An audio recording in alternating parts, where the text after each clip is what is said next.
Hello, I'm Raymond Shadow. Imagine this. You're holding a very precious plate, and suddenly, your hand slips. In those fractions of a second as gravity pulls it toward the floor, everything in front of you seems to shift into slow motion. The plate hasn't hit the ground yet, but you know there's no saving it. You subconsciously tense up, bracing yourself for that crisp, shattering sound, because you are entirely powerless to stop its fall. In the exact moment you watch it drop, it has already broken in your mind. It's like a real-time Schrödinger's cat. Honestly, a lot of times, I feel a similar way. I feel like I've already died once, because I am navigating life with the absolute certainty of my own mortality. I am watching myself slowly plummet toward the ground, watching myself shatter into countless tiny fragments scattered across time, only to be reborn again and again, and to die again and again. To help you understand this feeling better, let's shift our perspective. Imagine you are a fly. You've just crawled out of a rotting animal carcass. The moment you open your eyes, you're surrounded by a dense swarm of your own kind. You all grow frantically by feeding on that rotting meat. Because your lifespans are so incredibly short, you have to desperately mature, grow wings, and fly out into this massive world to find your next meal of scraps. But as you're flying, you suddenly crash into an invisible net. You're stuck, and no matter how hard you struggle, it's useless. The harder you thrash, the tighter the web tangles around you. Then, a terrifying spider, much larger than you, crawls over, completely wraps you in sticky silk, and injects you with venom. You were born in rot, and in the end, in a state of total paralysis, you watch yourself get eaten alive. If you really think about it, this tiny event, something that happens every single day in nature, is more despair-inducing than any horror movie. But what truly fills me with despair isn't the fate of the fly itself, it's that inescapable sense of fatalism. We are all trapped in bodies that will inevitably age and get sick, trapped on this planet, living out a pre-written script. The people before me, and the people after me, are all walking the exact same path. This brings us to a profoundly deep concept in Eastern religion, samsara. Hinduism, Buddhism, and Sikhism all explore this endless cycle. All life seems to be trapped in this bizarre loop of birth, death, and rebirth. Because there are so many religions involved, to avoid being too broad, I'm going to focus mainly on the perspectives of Buddhism and Vedic philosophy today. I learned a bit about this in high school religion classes, and I've read quite a few books on my own since then.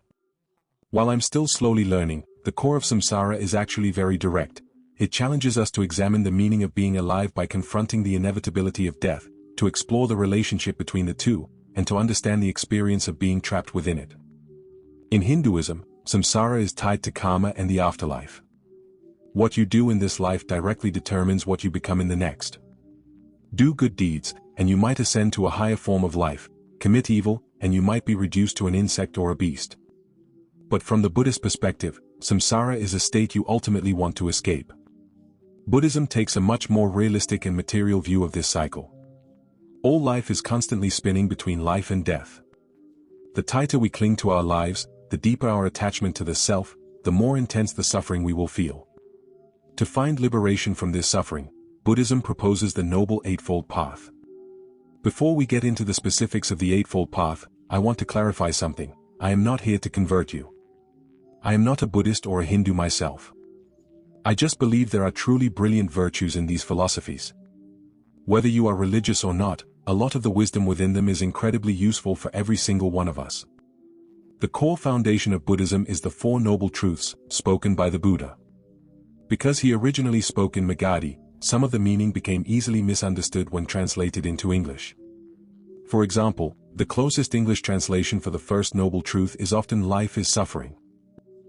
But the original word is dukkha. The meaning of this word is far more complex and subtle than just plain suffering. Eastern culture loves using metaphors to explain philosophy. The best metaphor for understanding dukkha is a wheel that is off its axis. When this wheel starts turning, it wobbles constantly. If you're riding in a cart with a wheel like that, you're going to feel every single bump along the way. It's as uncomfortable as pushing a broken shopping cart through a supermarket. The word suffering sounds like a specific pain, like a scraped knee or the heartbreak of a breakup. But dukkha describes a state of being that exists before those specific pains occur. It is that desperate craving for stability while living within an inherently unstable framework. Life is fundamentally shaky, bumpy, and full of unease, because the underlying logic of life is dukkha. We want a smooth ride, but this cart is destined to wobble.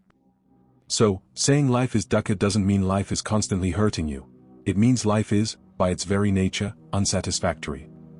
The biggest reason for this dissatisfaction is that all happiness is fleeting. This naturally transitions into the second noble truth. This existential dissatisfaction stems entirely from our desires. If I simply didn't care whether the cart was stable, I wouldn't feel frustrated by its wobbling. If I never expected a smooth journey in the first place, I wouldn't care how pothole-ridden the road was. Desire breeds dissatisfaction. We suffer because we want. In fiction or movies, there's always a trope of giving the story a happily ever after, or at least a satisfying conclusion. Audiences want that ending, and creators are willing to write it, as if it's the only way to justify the time and emotion everyone invested. But real life never has a neat, satisfying ending. We just constantly prune reality in our memories and imaginations, disguising it as something pleasing and meaningful. We wrap our surroundings in stories of good and evil, because raw reality simply cannot satisfy our moral compass. Since the dawn of human storytelling, we've been telling the exact same tales over and over, whether it's Romeo and Juliet or the latest relationship drama on the internet. No matter how many stories we weave, we will always feel empty inside, and we will never stop fabricating new ones. Telling stories or creating myths is essentially like rubbing salt in a wound, or trying to feed a monster that can never be full. It provides us with a seemingly warm backdrop for survival, but survival itself offers none of that warmth. We build our understanding of life on this carefully edited version, which is really just digging our own graves. Perhaps the only way to end this anxiety and dissatisfaction is to completely give up chasing that illusory sense of fulfillment, to stop living for the delusion that life will eventually cater to me. This leads to the third and fourth noble truths. Dukkha can be ended, and there is a path to get there. That path is the Noble Eightfold Path. The Eightfold Path is a set of moral guidelines on how to let go of and avoid greed and desire. Unlike the Bible, Buddhism isn't based on a single book that explains all its core tenets. It is a library made up of countless different texts, all revolving around the Buddha's teachings. The Pali Canon alone is nearly 13,000 pages and 30 million words long, basically as long as one piece. But the Eightfold Path is absolutely one of the most central pillars of this massive religion. The Buddha summarized it after attaining enlightenment. Speaking of enlightenment, let's briefly look at his journey. The Buddha we know was raised as a prince. His parents didn't want him to see the cruelty of the world or run away, so they sheltered him heavily, keeping him away from death and disease. As a result, his view of the world was extremely safe and entirely closed off. But you can't wrap fire in paper. Death and illness eventually appeared before his eyes. He realized the people he cared about would grow old and frail. Despite the rose-tinted glasses his parents forced on him, he eventually saw the suffering poor within his own kingdom. He began to question why there was so much misery in life, and why he had been completely blind to it before. This massive shock completely shattered his manufactured peace. He realized he could never comfortably return to his old life. After encountering an impoverished ascetic, he decided to seek a spiritual way out. So, on a dark, windy night, he fled his kingdom. At first, he tried the ascetic's way, using extreme self-discipline to reject any form of pleasure. And this wasn't the modern version of going off-grid in the mountains and taking cold showers to experience life. True asceticism meant severely depriving his body of its needs, barely eating, owning absolutely nothing. For 6 whole years, the Buddha practiced extreme asceticism combined with deep meditation. But in the end, aside from nearly dying of starvation, he didn't feel any closer to uprooting the source of suffering. He realized there had to be a path between endless indulgence and extreme self-torture. He didn't want to disguise self-punishment as a noble virtue. So, he found that middle road, the middle way. It's a state of balance where you acknowledge your body's needs without arrogance. A person shouldn't overindulge in anything, but they also shouldn't go to the extreme of completely eliminating it. This sounds simple enough now, but in that era, it was absolutely revolutionary. After establishing the middle way, he paired it with the Eightfold Path. Specifically, this means right view, understanding the impermanence of life and the root of suffering. Right resolve, cultivating thoughts of compassion, kindness, and letting go. Right speech, telling the truth, speaking kindly, and avoiding gossip or verbal abuse. Right action, acting morally and responsibly, without harming others. Right livelihood, having a job that is grounded in goodwill and causes no harm. Right effort, maintaining good habits and correcting bad ones.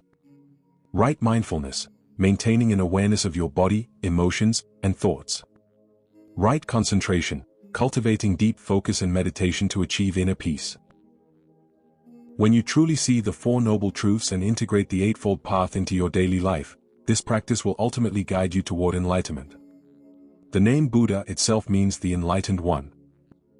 He lived with this mindset and philosophy until he completely severed the desire to crave. He realized the third and fourth noble truths and achieved nirvana. Nirvana isn't just a pretty word. When a person can completely detach from desire and is no longer held hostage by worldly material needs, this state emerges. This is the ultimate destination the Eightfold Path aims for. In this state, you still have to eat, drink, and satisfy basic bodily needs, but you no longer need to torture yourself to find a sense of existence. You no longer need external material stimulation to feel complete. By doing this, a person uproots the source of suffering, thereby achieving true and ultimate peace. I'm clearly not a religious person, so why did I just spend all this time talking about samsara and the Buddha? Because if you open your mind a little bit and look at the world we live in from a different angle, if you look at the vast universe as a ship of Theseus forever sailing the seas, matter is constantly forming, new consciousness is born, and then it inevitably declines and dies. Eventually, everything is disassembled and reassembled into new life forms. If the universe really is this endless, massive recycling bin, then those ancient Buddhists and Eastern philosophers saw through the ultimate truth a long time ago. Reality, or the material cycle we open our eyes to every day, is just an endless loop of shapeshifting. The universe is merely experiencing its own existence through the senses of every ordinary person like us, just like how I am sitting here right now, typing this sentence, entirely self-aware of what I'm doing. Buddhism mentions a very jarring concept called anatta, or non-self. It precisely pinpoints the fatal weakness of the suffering we modern humans endure every single day. The so-called ego shaped by society and civilization is absolutely terrified of disappearing. To protect itself, it desperately tries to hold on to this temporary state of wakefulness and consciousness. It knows full well that all of this is merely borrowed from nature and will eventually have to be paid back with interest, but it refuses to accept this transience and forcefully gives itself a starring role. If we could just gracefully accept this brevity the way we accept the changing of the seasons, we could spare ourselves a massive amount of resentment and mental torture. But we don't. We stubbornly demand permanence in a world defined by impermanence. The Four Noble Truths and the Eightfold Path aren't some passive, world-weary escapism. They are a survival guide on how to accept life for what it truly is. They teach you how to make peace with the emotion of suffering. This isn't just theoretical knowledge, it's a mandatory course you have to wrestle with every single day in the trivialities of life. To be honest, this sober truth is completely at odds with the worldly emotions I genuinely feel every day. And as I get older, this tearing sense of conflict is actually becoming harder to endure. You can think of the stage where a person cares most about their ego as the midpoint of their life, the so-called golden years between birth and impending death. Because at this point, you are furthest away from the nothingness on either end, it's only natural that you care the most about yourself, your external labels, and your identity. This is probably why the vast majority of people hit a breaking point and experience a midlife crisis. You've lost the fearless ignorance of youth, but you haven't yet cultivated the calm acceptance of an older person who sees through life and death and is ready to leave the stage.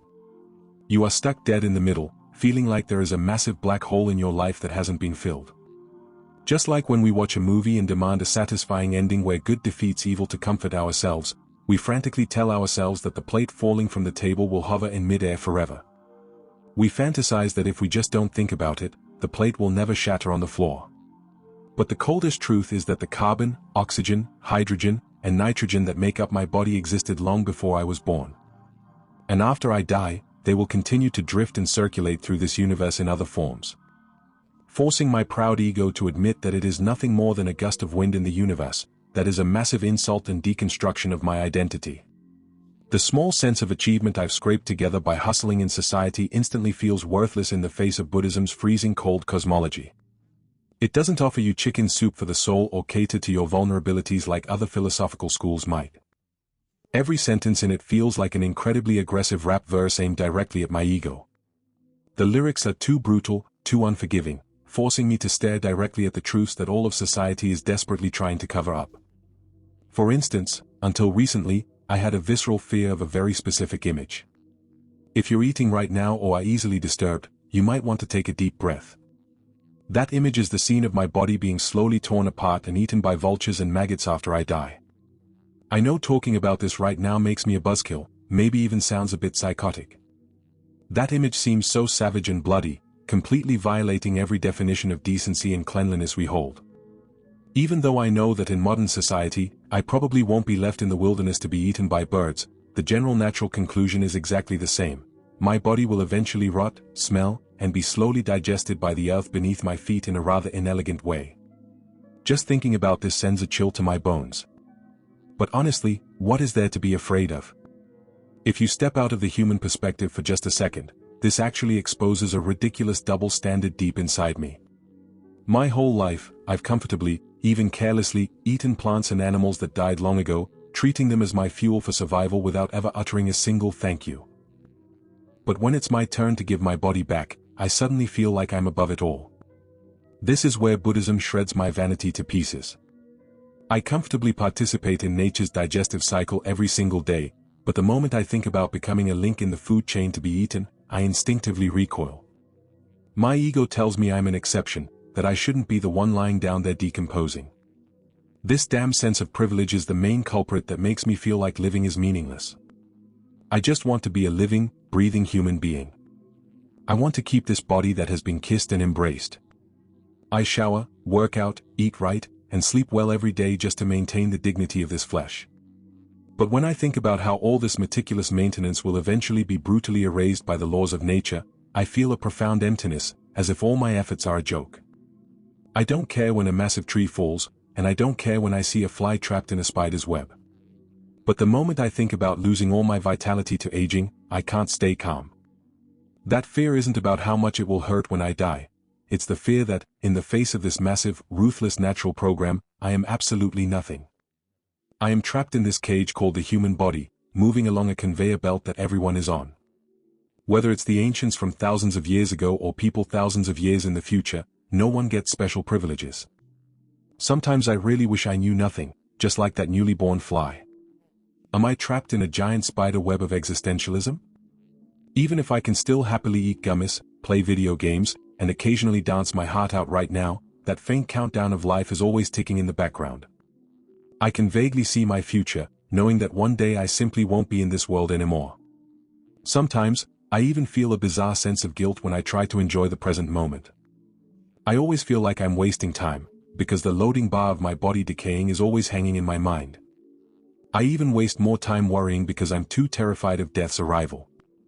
I find myself frantically searching the internet for videos left behind by people who have already passed away. I try to find an antidote in their casual words. I desperately want them to give me some wisdom so I can calmly face the moment my heart stops. The most terrifying thing about death often isn't the physical agony you endure before the end. It's the sudden realization that death is the most ordinary, mundane thing in the world. It is not some earth-shattering tragedy or a cinematic highlight. To this busy world, there is essentially no difference whether you are dead or alive. In this ruthless natural cycle, no one is specifically targeting you or bullying you. It is just an objective law that I must accept, no matter how hard I resist. Everyone says they want to go to heaven, but nobody actually wants to die. We can all rationally accept the natural phenomenon that the people around us will eventually pass away. But when it comes to ourselves or the people we love the most, we instinctively close our eyes and lie to ourselves. This is exactly why, throughout history, when someone truly sees through life and death, we treat them like a god. This naturally leads to a very unique way we modern people avoid death. As our attention spans get shorter, digital products are designed to be increasingly addictive. We treat the internet like a roulette wheel for finding fresh news or stimulation. We scroll endlessly through short videos every day, terrified of missing the next big trend. But in this frenzy, we completely ignore the fact that the internet is, fundamentally, a gigantic digital archive. The algorithm is always desperately pushing new content to you, but those old moments are always buried underground. Sometimes, the system glitches and yanks you back a decade into some obscure corner.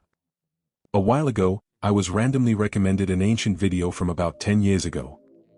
It was a vlog of a teenage girl with a brain tumor. In the video, her speech was slurred from the medication's side effects, and she couldn't keep her balance when she walked. But she was still trying her best to smile at the camera, saying she would definitely get better. She said this pain was just a minor setback she had to endure before recovering. Her eyes were welling with tears as she spoke, and it was absolutely heart-wrenching to watch. But if you hold back the sadness and scroll down just a few videos in the playlist, you instantly hit the video where her parents are crying in front of the camera, announcing her death. Watching the videos of terminally ill kids update episode by episode, seeing their bodies visibly fail, and then reviewing this irreversible progression from an omniscient perspective. Then seeing those heartbroken parents trying to force themselves to keep living after their child has died. I knew absolutely nothing about these strangers. I had never even met them before. Yet, through this weird twist of fate, I directly witnessed the most private, desperate, and tragic moments of their family. It is truly a suffocating, almost boundary-crossing spectator experience. But this kind of thing will never stop on the internet of the future, it will only become more frequent. As our generation starts getting gray hair and dying off one by one, the social networks of our childhood will eventually turn into a vast, boundless digital cemetery. People talk about the dead internet now, thinking it's a garbage dump full of bots and fake traffic. But what I see is a cluster of personal tombstones forever frozen in servers. It's the only slideshow proving that we once laughed, cried, and raged in this world. The account you're using to like this right now, and the account I'm using to upload these videos, these boring lines of code and data will likely outlive our physical bodies. When I make it to my 50s, I might suddenly remember an old friend I met in middle school. By then, he might have passed away from an accident or illness long ago. But I'll still be able to click on his profile and scroll page by page to see exactly how he spent his life. I'll see how he used to show off expensive meals, get drunk late at night, and complain. I'll see that goofy smile on his face holding his newborn kid. His brief life is like a digital scrapbook that I, the still living, can flip open at any time. Conversely, it's entirely possible that I become that cyber ghost someone suddenly remembers after I die. An old acquaintance might click on my channel, see that I haven't updated in ages, and just sigh at this cyber ruin littered with ads and recommendation links. No matter what I was thinking when I posted those things, my most private memories will ultimately become a tiny screw in the attention economy, casually chewed up by the internet's greedy stomach and then completely forgotten. When we talk about digital footprints, we usually think of it as a scare tactic for honest people. Like it's just ad companies invading your privacy, or future employers digging up your dark past. The older generation is always warning us not to say the wrong thing online to avoid leaving a permanent stain. But putting those utilitarian calculations aside, your true digital footprint is the sum of every choice you've ever made online. From participating in a heated internet flame war down to a careless like you barely thought about, these countless, tiny actions piece together a self-portrait that will never be finished. When that footprint suddenly stops one day with no sequel, it becomes a silent declaration proving that someone was once here, and now they are gone. One day, the winds of time and the underlying code of the internet will completely erase these footprints. But if your voice was loud enough back then, maybe someday some bored person will dig up the anger you felt all those years ago. For me, that girl who firmly believed she would get better, only to be taken by death a few weeks later, is exactly that kind of cyber ghost haunting my mind. Once you've witnessed the heavy weight of these life-and-death farewells and the utter helplessness of fate, you look back at the so-called annoyances in life that usually make you furious, like missing the early bus or some boring celebrity gossip, and you genuinely feel that wasting emotion on this garbage is an insult to life itself. But it's exactly because our brains are so pathetically easily stuffed with these trivial matters that we aren't driven insane on the spot by the crushing weight of death every ordinary morning. This is an incredibly fragile tightrope we have to walk when facing existential dread. We have to be grateful that we can still feel pain, proving we are alive, while simultaneously avoiding falling into a sick Stockholm syndrome. We can't romanticize suffering and torment that is inherently rotten. Don't think that just because fate shoves something down your throat, no matter how disgusting, you have to swallow it with gratitude. Death is the ultimate judgment day where all these psychological comforts go totally bankrupt. It is the massive, unbridgeable fault line in human psychology. All idealism has to bow down before death and shatter into pieces. It ruthlessly tears away all the hypocritical myths about social fairness and personal hustle. Those idiots whose politics you hate, those toxic exes you despised, the people you secretly crushed on, the ones you thought were annoying or incredibly cool, and those poor souls who deserved to live longer but died too young. Ultimately, everyone's inner monologue will be forcibly muted. Everyone will be forgotten by this world, or their memories will be casually rewritten by future generations. None of us can win this game, because the table was never designed to let us survive. It isn't some survival of the fittest evolutionary theory, it's just surviving for the sake of surviving.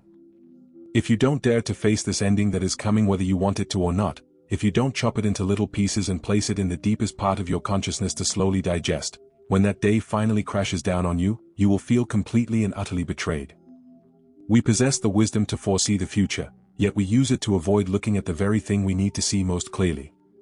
You can rage and scream at the fading light of life, but at the same time, you must calmly accept that the light will eventually burn out completely. I don't like passive submission where you do nothing, but I despise self-deceiving denial even more. I know I am going to die, that is a concrete fact. So, if I still treat material pleasures as talismans I can hold on to forever, I am using a body that will inevitably fail to experience the most absurd illusion.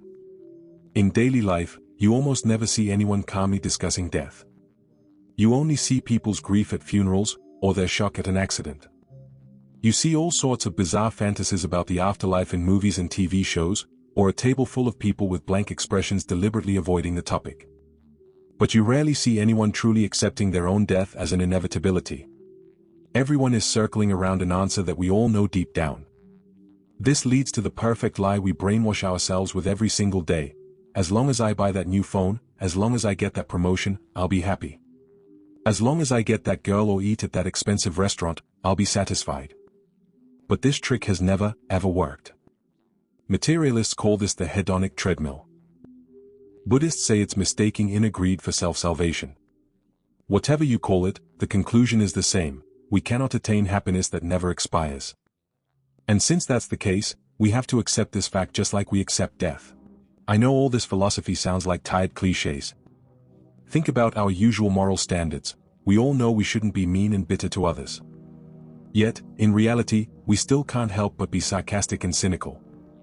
We know we shouldn't do it, but we lose control and do it anyway.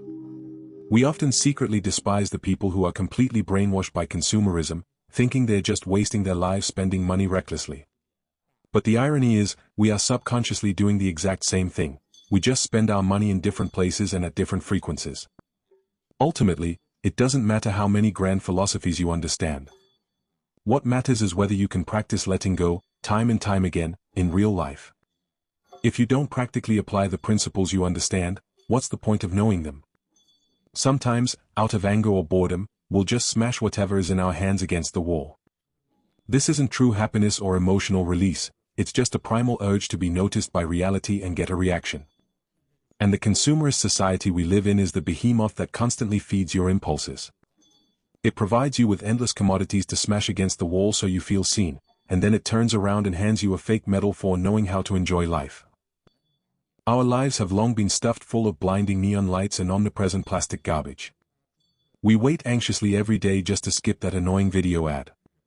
The whole world is desperately trying to cater to my preferences, yet it makes me feel incredibly cold and alienated. Those flashy marketing slogans are written more intimately than love letters. They treat you like the center of the universe, pandering to your every microscopic emotion. But the second you swipe your card and empty your wallet, they toss you aside like a used tissue. Behind every glamorous ad copy hides a deeply vicious lie. That lie is making you mistakenly believe they actually care about your quality of life, making you think the people racking their brains to shove products into your hands actually care if you're doing well. The truth is, those capitalists sitting in air-conditioned top-floor offices wouldn't bat an eye if they saw you coughing up blood on the side of the road. They brainwash you from birth, making you think your only value in life is being a workaholic wage slave. Do you really think your desire for a luxury watch, a sports car, or the latest sneakers comes from within? Or are you just being terrorized by this cold-blooded machine, terrified that if you don't buy in, you'll be left behind by the times? Why do you care what brand of watch is on someone else's wrist? Why are you so used to turning a blind eye to the homeless people slowly dying on the streets? Because this system needs you to be numb. It needs you to pin all your value onto dead objects. That's why they plaster ads on every corner you can see. Once you buy something and the novelty wears off, they immediately make you feel empty again, because a customer who is satisfied with the status quo cannot be sold to. It needs you to be forever dissatisfied with yourself, always feeling like you're just a little bit short. It absolutely does not want your desires to expand beyond its product catalog. The moment you start thinking about how to build an inner world that doesn't rely on buying things, that is the most devastating blow to them. I used to really reject Eastern philosophy. I always felt it was teaching people to run away from reality and turn into submissive cowards. Like, if you just close your eyes and pretend you don't see the world suffering, you're free. It felt like subliminally turning you into the perfectly obedient subject, even reminding me of awful caste systems and class oppression. But later, a friend helped me break out of this narrow prejudice. He showed me a completely new perspective that combines Buddhist acceptance with Vedic philosophy. It's about elevating your consciousness to a dimension far beyond the instincts of this physical body, to look down on those commercial desires that society forced into your head since childhood. You can actively choose to sever them, to stop letting them dictate your values. This is absolutely not about becoming an emotionless zombie. It is about reclaiming the right to desire through deep self-examination. I don't want to pursue that so-called absolute nothingness of nirvana.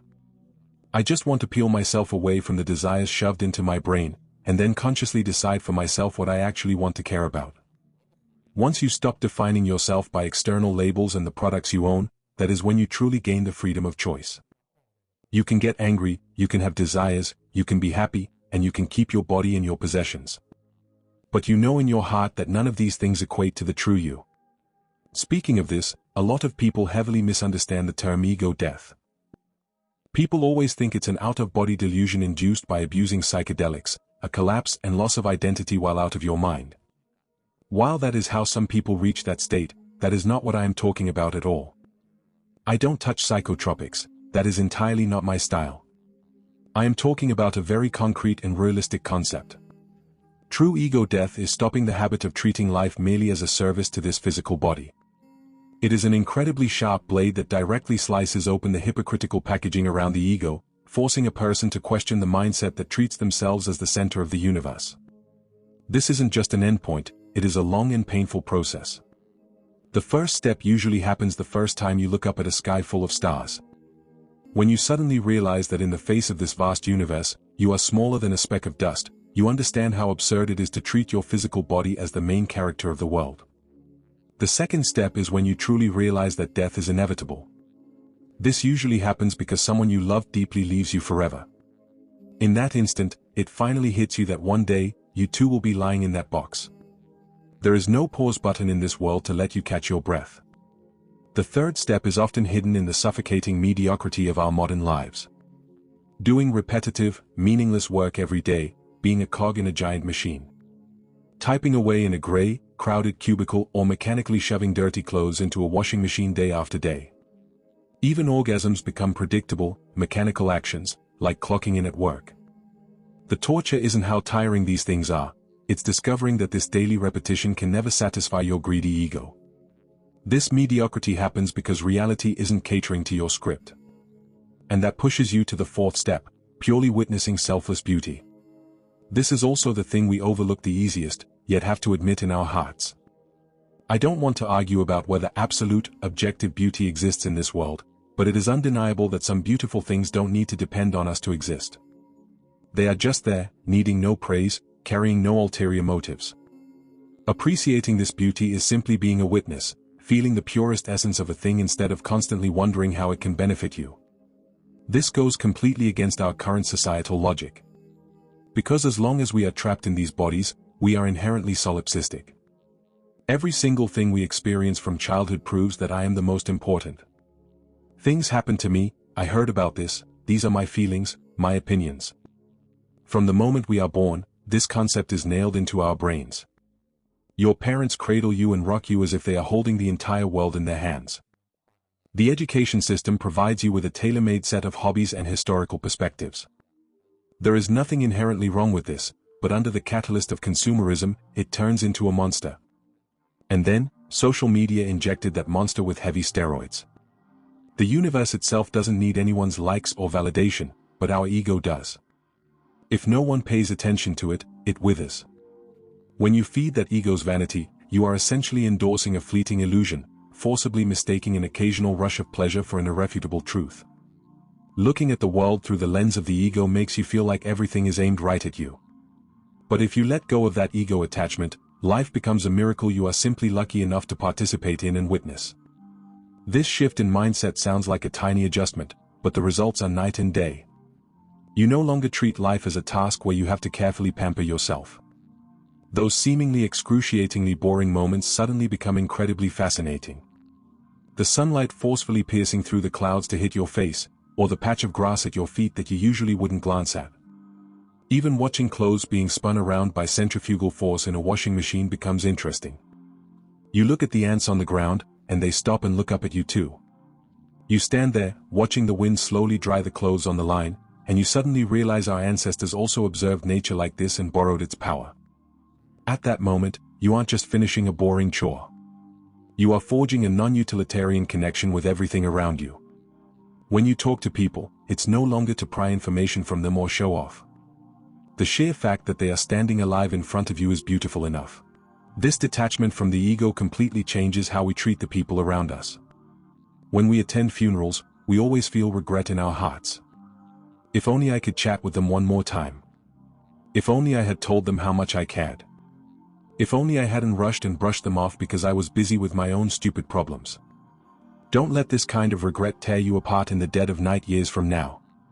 Try to genuinely listen to people, without constantly thinking about what you'll get in return. When you stop demanding that life revolve around you, those seemingly unimportant moments will carry just as much weight as the highlight reels. I still like eating junk food, and I still love dominating in video games. But I will absolutely not bet the entire meaning of my existence on these fleeting thrills. Nor will I use these things to define who I actually am. I am not my birth, and I am not my death. I am not the sum of all the trivialities that happen in between. When a person sees through the massive hypocrisy wrapped around the ego, they might suddenly feel that participating in any societal competition is utterly meaningless. As I said earlier, this is both a long process and something that can burst out in a single moment. This brings me to a famous spiritual term, the dark night of the soul. It was coined by the Christian mystic Saint John of the Cross. Even though it comes from religion, it is often borrowed to describe an agonizing spiritual crisis. Because he stood by his faith, his own brothers locked him in a dungeon for 9 solid months. In that dark, cramped cell, without even enough to eat, he was forcibly stripped of all material comforts and societal validation. He had to face the manic thoughts churning in his head all by himself. It was in that maddening environment that he wrote the poem The Dark Night of the Soul. That poem is about the process of a person becoming entirely disillusioned with life, giving up everything familiar, completely losing themselves in an unknown abyss, and then making peace with that very sense of being lost. In the final stanza, he wrote, "I lost myself. Forgot myself. I lay my face against the beloved's face. Everything fell away and I left myself behind, abandoning my cares among the lilies, forgotten." Historically, saints often gave their entire selves to God in this manner. They slowly dissolved their personalities, making their every movement the ultimate form of servitude. Their uniqueness eventually all became a symbol of absolute surrender. Like Joan of Arc, who was burned alive, or Saint John of the Cross, who endured the darkness that brought profound metamorphosis. A person has to stumble blindly through the pitch-black night to emerge with eyes that can truly see everything clearly. You often hear similar phrases in hustle culture or motivational posts, "It's always darkest before the dawn," or "Hope is born in despair." I am absolutely not trying to trick you into believing in God or any religion here. This is just an example of how to break free from the material desires that tie people down. When you realize the so-called ego is nothing but a mirage used for self-comfort, you can focus your energy on the things that actually make you feel grounded. The title of this video is actually a bait and switch to get you to click. You can't kill something that never existed in the first place. The heart of the so-called ego never truly beat. So, ego death is fundamentally a false premise, because the ego was cobbled together with lies from the very beginning. It's more like a moment where you suddenly see the trick behind the magic show. From childhood, society held your head down and forced you to believe these feelings were real. You were taught that this body, which will eventually rot, is you. Your only purpose in life is to satisfy and prove the existence of this flesh. And the dark night of the soul is the detox process that helps you flush all those toxins out. Some people might jump out and accuse me of cherry-picking from totally unrelated religions and philosophies, tossing them in a blender to force-fit my own messy theories. But I do this because the Buddhist concept of dukkha, suffering, or dissatisfaction, is a universal truth you absolutely cannot escape, no matter what religion you follow. You cannot pull a non-existent ego out of thin air, just like you can't scoop the moon's reflection out of the water. Even more so, you cannot expect to find peace by pandering to this fake ego. Right now, you're probably thinking, so what if I pierce this veil? Am I supposed to turn into a lunatic in real life? This is actually the most practical question. We need a reliable anchor to hold us down, otherwise our understanding of the world will just keep collapsing and rebuilding until we completely break down. If you set fire to someone who has completely seen through the illusion of the world and let go of their ego, do you think they'll stand in the flames, look completely calm, and sigh, this is merely a minor ripple in cosmic evolution? Don't be an idiot. They will absolutely roll on the ground in agony and scream, holy shit, that hurts. This slightly funny, extreme hypothetical perfectly pops the biggest misconception people have about letting go. A lot of outsiders over-mythologize this kind of spiritual practice, thinking that if you achieve it, you won't feel pain even if you get stabbed. Some even think the life or death of the physical body completely stops mattering to them. That is absolute garbage. In yogic practice, there is a saying that cuts right to the chase: there is no such thing as a method to completely kill desire, because desire is an inherent attribute of life itself. Especially in our current era, full of temptation and anxiety, it is impossible to truly clear your mind of desires or own absolutely nothing. True freedom is not having a mind empty of thoughts. True freedom is how you choose to respond when those desires and emotions surface. That is the only real freedom you can exercise while trapped in this body. The most despicable, yet also the most admirable, thing about a person is how they strike back when life throws a massive mess in their face.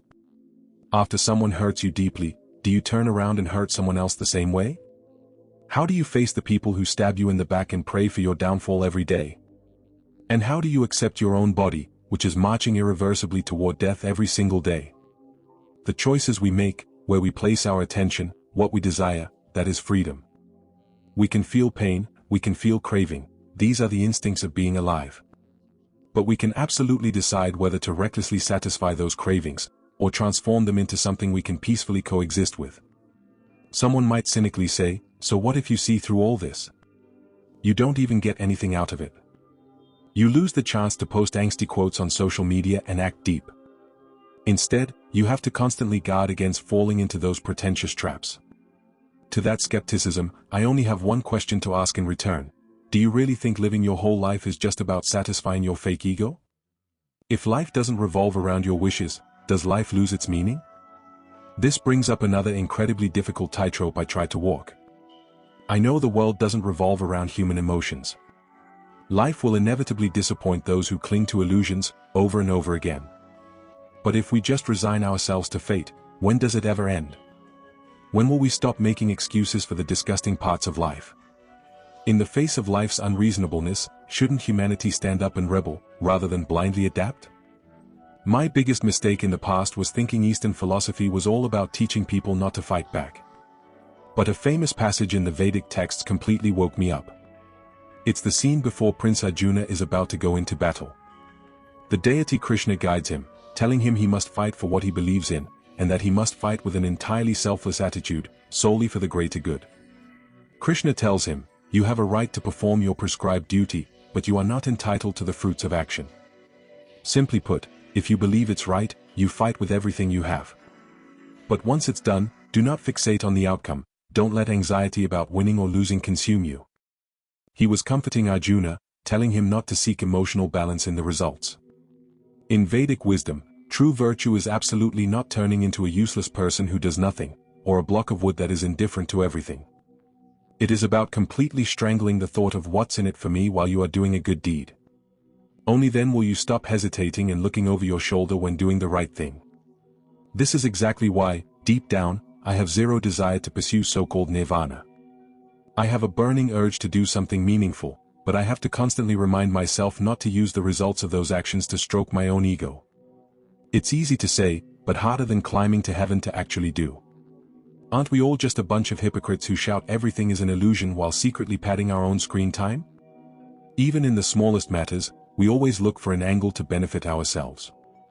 Actually, there is a famous modern Buddhist proverb that answers this perfectly. Before enlightenment, chop wood, carry water. After enlightenment, chop wood, carry water. This means that even if you truly grasp this philosophy and your entire worldview changes, you still have to go home and wash the pile of dirty dishes in the sink. You still have to work to eat every day, and you still have to survive in a world reeking of money. Letting go of ego attachment absolutely does not mean you can dump all the chores on someone else and run off to the deep mountains. It means that when you are doing these boring, trivial things, your heart is no longer filled with frustration and resentment. Overcoming desire doesn't mean losing your sense of pain and becoming a blank slate. It means when you do feel pain, you don't magnify it like a bitter victim. Since we've talked so much about letting go and seeing through things, we have to face a core question. Is the ego always the root of all evil in every situation? If an athlete proves themselves by breaking records, is that just vanity? If I am proud of my work, celebrate wildly when my team wins, or if I get excited like a dog even if it's the 400th time I've seen my girlfriend take her clothes off, are those genuine reactions wrong? The key to answering these questions lies in whether you truly understand what humility means. If you clean your house so it's spotless, it isn't necessarily showing off. Maybe you are secretly competing with your neighbor to see whose lawn is neater. But cleaning is also for health, hygiene, and making life more efficient. It puts you in a good mood and boosts your drive to get things done. It is visually pleasing, and that comfort doesn't require a pathological need for satisfaction to prop it up. What's really crucial here is the motive behind what you do and how you judge yourself. I can be beautiful, but I know very well that I am not just my beauty. I will absolutely not use beauty as the sole metric to measure my value or anyone else's. If one day I become ugly, or people point behind my back and call me ugly, I will absolutely not feel like the sky is falling or that I'm a piece of trash because of those comments. I will absolutely not feel worthless just because someone says I'm ugly, and I won't feel superior just because I fit their beauty standards.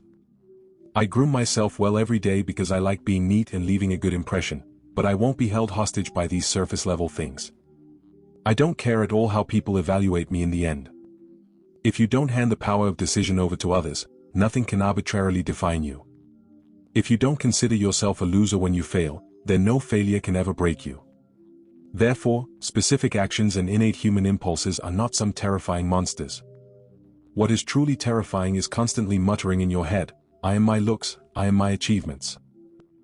This judging mechanism that firmly ties your ego to a specific label is the ticking time bomb that could destroy you. Learning to detach not only gives you true freedom, but it acts like life-saving medicine. It allows you to calmly accept the things that have already happened or the opportunities you've missed. You can accept that you were once torn to pieces by someone else, and you can admit that you were once a jerk who hurt others.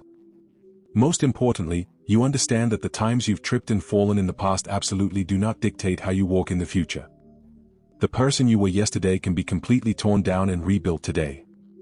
You are like a canvas that can be painted over at any time. The old paint can be scraped off whenever you want. The only thing you need to worry about now is what you want to paint next. Are all attachments and emotions really tumors that need to be excised? This is why I often feel Vedic wisdom suits my palate better than pure Buddhist theory. Because no matter how many scriptures I read, no matter how beautifully they are written, I could never be convinced to give up loving my girlfriend or to ignore my family. Every time I try to force myself to accept that absolute emptiness and total detachment, I end up feeling like it's anti-human, like it's training me to become a cold-blooded animal. Because I do care about living, breathing people. In my dictionary, this isn't a shameful weakness, it is the very foundation of why I stay alive. Every time I read descriptions of that absolute state of nirvana, I immediately think of that iconic scene in Avatar, The Last Airbender, where Aang just flips the table to save Katara. When he sees Katara struggling in agony, he doesn't hesitate to trample all over those so-called grand philosophies. This fatal vulnerability and fragility born from loving someone, if that really is the fork in the road leading to absolute freedom, then I'd rather slam the gas pedal on the other, pain-filled road until the car crashes and burns. Because in my bones, I care more about where this relationship goes than I care about anything else. I deeply desire a relationship with the people around me where we can support each other and laugh out loud. And I pray every single day that my family stays healthy and safe. I calmly accept that caring so much makes me unbearably fragile in the face of life. I am willing to voluntarily give up that so-called ultimate liberation of nirvana just to feel this connection. Because I know all too well that choosing this path means I will inevitably suffer heart-shattering pain later. This deep attachment to a person is destined to be a bottomless pit that can never be filled. I am like a degenerate gambler who knows he will lose everything but keeps placing bets anyway. And for the rest of my life, I will probably keep betting with the exact same blind devotion. I accept from the bottom of my heart that one day I will have to let go of your hand, but until then, as long as I have breath in my lungs, I will hold you as tightly as I can. So, I've always felt that the end point of seeing through the world or letting go of attachments absolutely isn't turning into a mannequin who has seen through life and death, entirely indifferent to all desires. The true meaning of letting go of the ego is that you finally find a place to solidly root your entire spiritual world, outside of your physical body and your chaotic emotions. You just need to try your best not to be dragged around by those chaotic thoughts. This isn't about forcing yourself to endure pain or pretending to ignore this rotten world. It means you will never again let the things that cause you excruciating pain define you. Nor will you let the things that make you ecstatic go to your head. We need to let the true virtues in our hearts and the good deeds we've done become the compass that moves us forward. I won't think I'm complete garbage just because I did something incredibly stupid and hit rock bottom. Nor will I think I'm an untouchable god just because I struck it rich. What I ultimately become depends entirely on the kind of person I decide to be in every single present moment. Speaking of this, I want to share a very special poem with you that serves as a kind of talisman for me. I hope that after you hear it, you'll love it as much as I do. The poem is called Desiderata. Even though it's just a short, single page, the weight between its lines is heavier than a thick book. For about as long as I can remember, it has hung in the most prominent spot on the wall at my grandparents' house. Go placidly amid the noise and haste, and remember what peace there may be in silence. As long as it doesn't violate your boundaries, be on good terms with all persons. Speak your truth quietly and clearly, and listen to others, even the dull and the ignorant, they too have their story. Avoid loud and aggressive persons, they are vexations to the spirit. If you compare yourself with others, you may become vain and bitter, for always there will be greater and lesser persons than yourself. Enjoy your achievements as well as your plans. Keep interested in your own career, however humble. It is a real possession in the changing fortunes of time. Exercise caution in your business affairs, for the world is full of trickery. But let this not blind you to what virtue there is. Many persons strive for high ideals, and everywhere life is full of heroism. Be yourself. Especially, do not feign affection. Neither be cynical about love, for in the face of all aridity and disenchantment it is as perennial as the grass. Take kindly the counsel of the years, gracefully surrendering the things of youth. Nurture strength of spirit to shield you in sudden misfortune. But do not distress yourself with dark imaginings. Many fears are born of fatigue and loneliness. Beyond a wholesome discipline, be gentle with yourself. You are a child of the universe, no less than the trees and the stars, you have a right to be here. And whether or not it is clear to you, no doubt the universe is unfolding as it should. Therefore be at peace with God, whatever you conceive him to be, and whatever your labors and aspirations, in the noisy confusion of life keep peace with your soul. With all its sham, drudgery, and broken dreams, it is still a beautiful world. Be cheerful. Strive to be happy. While every single line in this deceptively simple masterpiece makes me want to bow in reverence, the phrase I believe in with the most unwavering devotion of my life is, you are a child of the universe, no less than the trees and the stars, you have a right to be here. Reading this sentence brings a sense of grounding that is almost spine-chilling.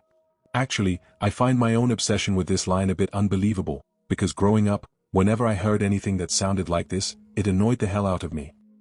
Those mental health slogans people always parrot, like everyone has innate value or you're doing great, those bullshit mantras were the most disgusting nightmares of my childhood. Especially the phrase you matter. I absolutely loathe that overused cliché. In my time, it was just like the brain-dead motivational slogans on the internet today, an empty, unnutritious platitude completely divorced from reality. You'd see it plastered on bumper stickers or as street graffiti everywhere. Of course, I don't think there's anything literally wrong with the words. If close friends said it to hype each other up, I might even find it moving. But while this kind of slogan sounds heartwarming, if you just open your eyes and look around, when you see someone quietly collapse on the street or get crushed by life again, you immediately realize that no matter how beautifully these words are spun, in the brutal, daily hand-to-hand combat of reality, some people's lives are just worth vastly more than others. So when you try to slap a band-aid on society with a weightless "you matter," I always feel like it's akin to shoving a pacifier into a screaming baby's mouth. You don't want to figure out if the baby is crying because they are hungry or need a diaper change, you just want them to shut up in a seemingly polite way. You don't want to delve into why so many people feel like disposable garbage, you just blankly recite a slogan to tell them they aren't garbage. But this only intensifies the despair of feeling like a failure. Because when you try to drag someone out of the mud with cookie-cutter nonsense, it makes you look incredibly hypocritical, like you're just humouring a child. Once this irresponsible fantasy crashes into bloody reality, if someone truly feels completely isolated, ignored, or severely degraded by the world, the stupidest thing you can do is hand them a copy-pasted, universal consolation. It only highlights the absurdity of the gap between that platitude and reality. The trauma, despair, or grief they've experienced needs to be peeled back layer by layer and carefully examined. If they are just forcefully crammed into a magic formula that tries to solve everything but actually solves nothing, it just further proves to them that they truly are an insignificant nobody. This fundamentally dismissive way of comforting someone is basically telling them, "You aren't even worth my time to sit down, have a real argument with you, or seriously evaluate what value you actually hold." Taking a massive step back, even if I get a few chances to make my own choices in this life, there are moments where no matter how perfectly you chose beforehand, life can still sicken you to a degree that defies description. For example, you might get hacked to death on the street for absolutely no reason. And your entire remaining trace in this world will be as an unnamed victim in some true crime video someone watches to fall asleep. You did everything right, but you still lost everything. You can't blame yourself for being a useless failure. That is just the brutal nature of life. I want to slightly tweak that incredibly classic line from Star Trek, "You can commit no mistakes, and still lose completely." That is society's most lethal and complete trampling of a person's efforts and dignity. This is the exact final thought flashing through the mind of a soldier the moment a bullet pierces his chest. So I was just a piece of meat in this giant grinder all along. This is why the veteran who finally crawls out from a pile of corpses develops severe PTSD. He relies on alcohol and sleeping pills every day to numb himself, trying to erase those hellish images. He regrets every day that he didn't just die on the battlefield, and now he has become a walking corpse even he despises. He followed all the orders, did his duty, and yet life tortured him into a living hell. And the government that sent him to risk his life tossed him aside on the side of the road like a torn rag long ago. This punctures the massive lie we've been fed since childhood, that hard work guarantees success. Because anyone with eyes can see that the people at the top of the pyramid have carefully welded the gates upward shut, just to hoard all the good things for themselves.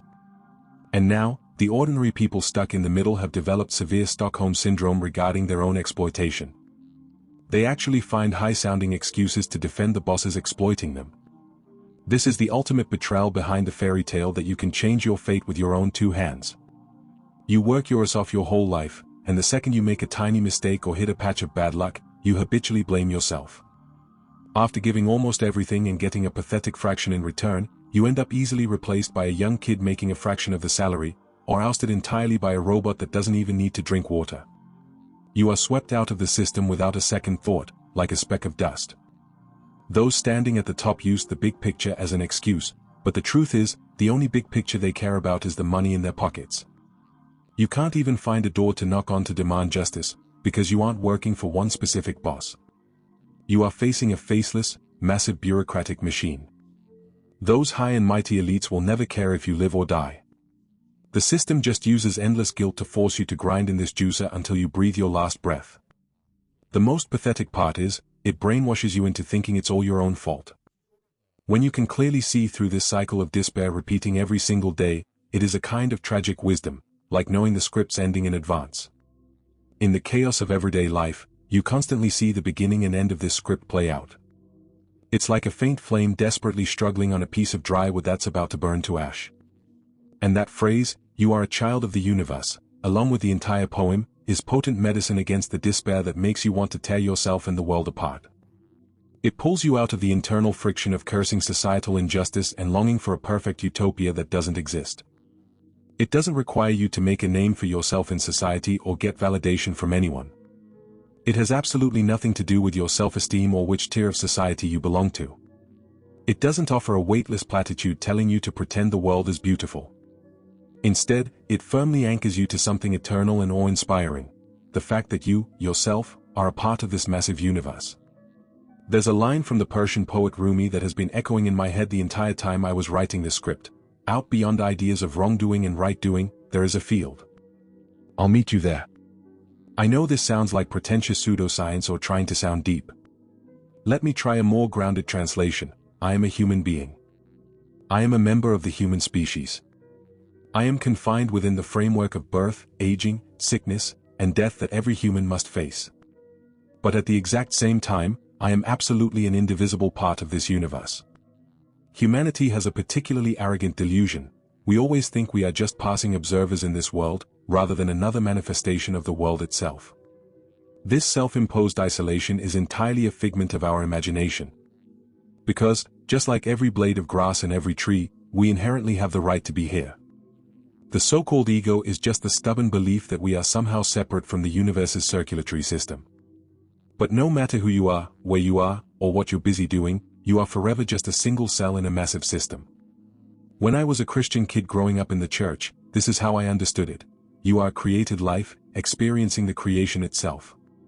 You are a work of art in God's hands, a manifestation of His will.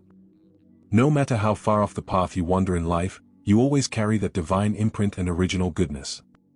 You can never throw it away. At worst, it just gets buried under a fall or covered up by the suffering of reality. When you see others writhing in pain, it's actually because they've forgotten that innate value and potential within themselves. As I finish writing this script, I actually feel a closer connection to the entire universe and the people around me. Because when you zoom out to the furthest perspective, the universe is essentially an unimaginably massive super recycler. All matter and energy are endlessly smashed, kneaded, and reused here. In this place of perpetual, violent change, it's like the universe is shouting back at itself. Light ricochets wildly between galaxies. Every life cycle begins, ends, and then begins again. Nothing ever truly disappears. I'm Raymond Shadow. Thank you for listening up to this point, and please drop a like and subscribe, it means a lot to me. I'll see you next time.